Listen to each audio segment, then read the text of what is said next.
Hi guys, I'm here with Harpreet aka Happy Singh. So this interview is very special. I recently saw his documentary about his journey. You obviously overcame something pretty drastic. Do you mind recounting your journey? Absolutely. I actually started watching my family, like my uncles drinking and stuff like that. So it was pretty much like it was normal to me to see people drunk. I thought that's something you do as an adult.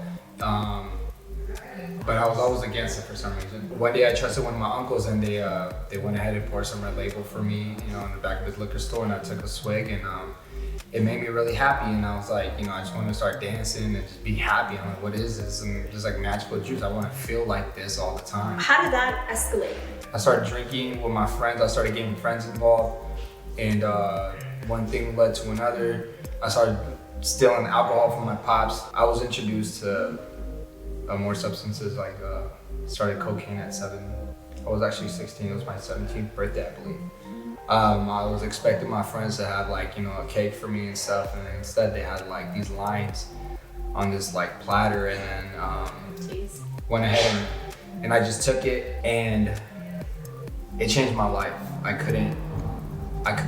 The way I felt, I was just like, okay, now, like my eyes opened up. I was like, my head was clear. I had nothing negative to feel, and it was like, the feeling only lasted 30 minutes. After that, I'm like, you know what? I had the worst come down ever. I'm just like, okay, this stuff is horrible, but I wanted more. And from that day on, I didn't stop for about 4 years. Then I was introduced to ecstasy. Same friends. I love you guys, by the way. Thank you. I wouldn't be here without you. They're like, try this pill, and I tried it. I was drunk that day, but I tried it. It did something weird to me. I just felt weird. But then I tried it again and again, and doing research on it, you pretty much have a month worth of dopamine in your brain. You use it all in that 4 hours when you pop one pill. I was going back and forth from coke because I couldn't stop coke. So I was like, shit, like what do I do? And I found ecstasy. I'm like, oh my God, at least ecstasy helped me get off of coke. But now I'm like, I can't get off the ecstasy now. But okay, so you're taking all these drugs. You're going through. What's going on at home? I've always wanted to do music, and my parents were like, no. My parents are old school. They used to live in farms. They didn't have money back in India. So for them, they're like, go to school, be a nurse, or be a doctor, be a lawyer. And it's, all my sisters did it. So I was the only one that was like a rebel. How did your parents, first of all, did they know that you were now taking all these drugs and that you were drinking this much? They knew I drank. My dad would let me drink with him sometimes. They didn't know how much I was drinking at the time. Like I would just drink like a normal person, a Punjabi person, like half a bottle. Like it would be drunk, They only found out is when I actually got pulled over by a cop, and then they searched me and they found coke on me. Because I was a minor, they went ahead and had to call my parents. I was 17. At that time, did they say, okay, you're doing drugs, let's get to the bottom of this? Or was it more like, how dare you, the typical basic thing, how dare you, stop it, concentrate? Yeah, I got yelled at, and threats, we'll take your car away, and can you just stop? Like, we let you drink, like, why do you want to do this stuff? And I was really good at manipulating, so I'm like, if my grades were good and I'm helping with the store and I'll just keep everything else that would piss them off. I would be like, look, everything else is good, so I was really good at that. So I made sure that I didn't get caught again. What was your lowest period when you realized that, this is it, I'm really gonna end up, dead, or something's really gonna happen to me if I don't stop? That's when I was doing meth. So away from coke, ecstasy, meth. How did we get there? Somebody introduced me to meth.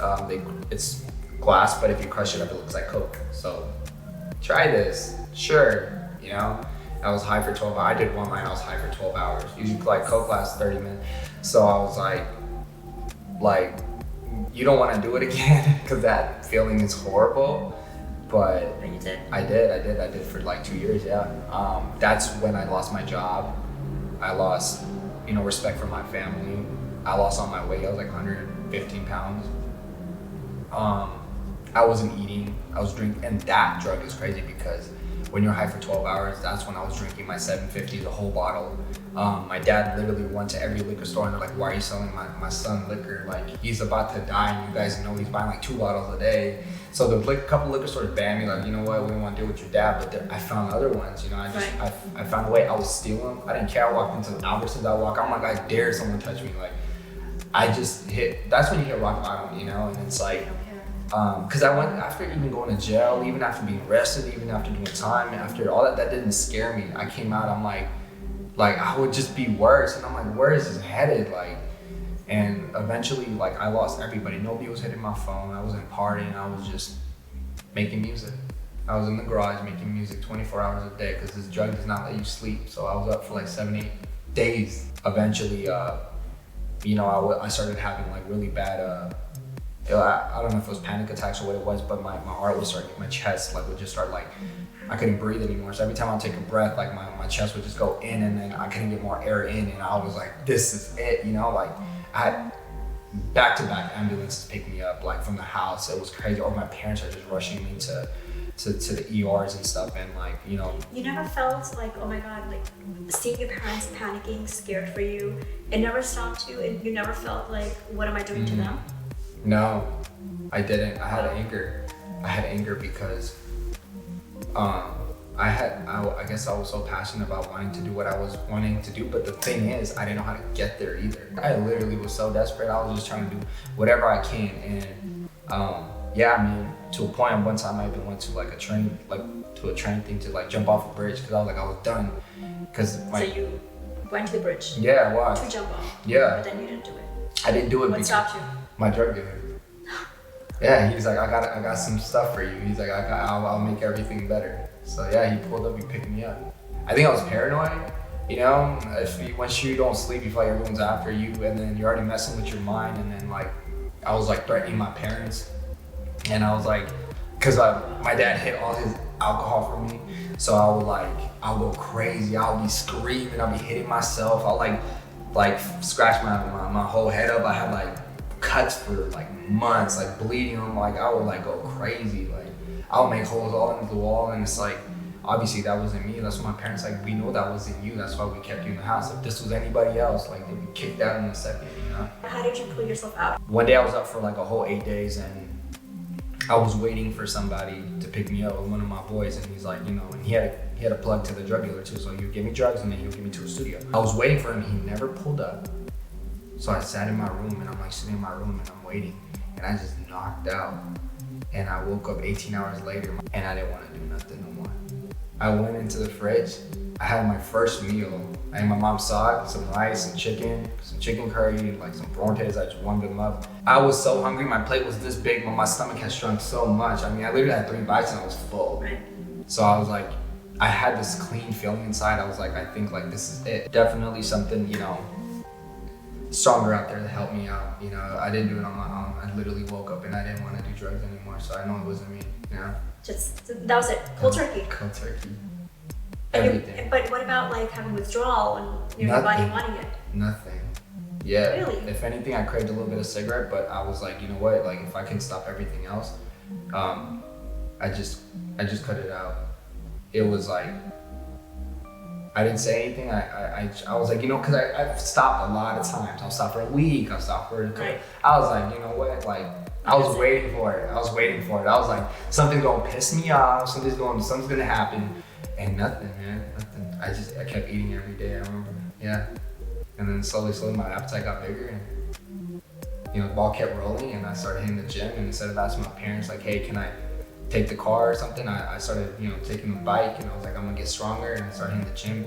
Went from 115 to 190 pounds in like a month and a half. I've never been that weight, and I was able to rebuild myself of who I was. So I started being happy. I'm like, you know what, I'm gonna go to the club, I'm gonna party, but I'm gonna get lit, but I'm gonna get lit like me. People think I'm drunk. I'm like, no, I'm not. I'm actually me. So if you don't like me for me, then you don't like me. It's okay. I don't have to play a double happy. Oh, you didn't like the drunk happy. This is a sober happy. Let me try this again. I hope you like me. Like, no, it's none of that. I'm just gonna be me. And I feel like it's really hard for us to be us in front of people, and it's like, and to believe in ourselves. When I started believing in myself, my life changed. I'm literally the guy I would look up to if I was a kid. Like, you know, I'm just trying to be a good person and do the right thing, because I was always, as a youngster, I was always looking at everyone, and I thought everyone had their shit together, but low key, nobody did. So that's why I did it. How do your parents feel now about your whole music career? Oh, they're so happy. They call everybody in Europe. They're like, you hear him on the radio? And they're like, yeah. Like, that's Happy? They're like, yeah. Like, he grew a beard out. I was like, yeah. Like, my parents didn't believe me until they called their cousins. Literally, this was like 3 days ago. and they can't stop talking about it. As we wrap this up, you know, if there's one thing that you've taken away from this whole thing. Everything you go through is preparing you for the next chapter in your life. So if you're going through something hard, just know you ask for something and it's coming. So have faith. Have faith in what you're doing.